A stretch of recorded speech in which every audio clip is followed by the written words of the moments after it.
Hi, Dana from Serious Vanity here for Thursday, May 12th, 2016. I want to talk a little bit today about the difference between fact and editorial.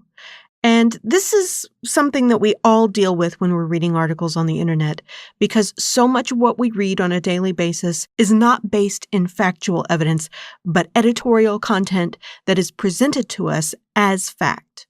And we have to be very, very careful about how we interpret those articles and that content and all of this information that we're constantly bombarded with, that most of the time comes to us through a filter where we're not even receiving all of the information that is out there. And before you think that I'm going all conspiracy theorist or getting weird or anything, this is just stuff that's going to make you a better content provider, as well as a content consumer.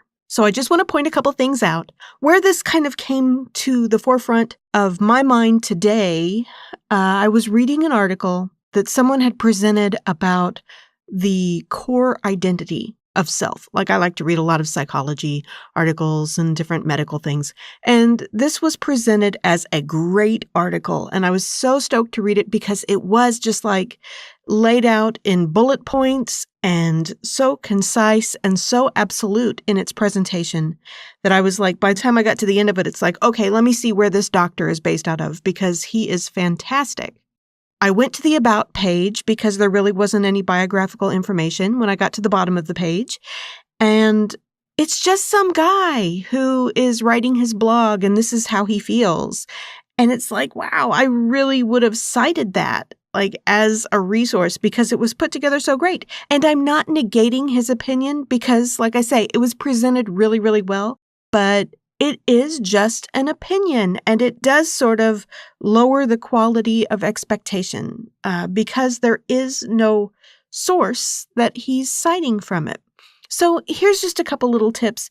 If you want to make yourself more relevant as an expert, you have to really show that you got your expertise from somewhere.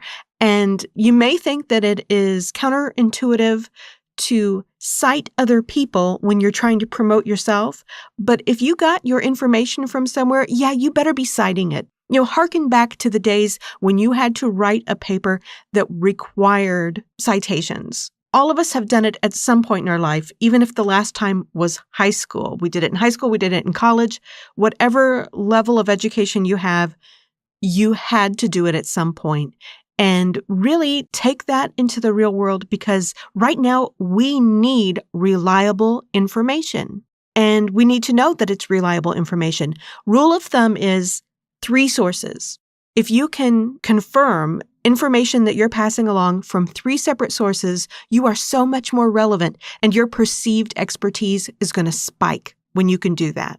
Now, there are some topics when it's no big deal, or when you're presenting it as editorial, when you say, this is what's worked for me, or, you're presenting your own client testimonials within your article.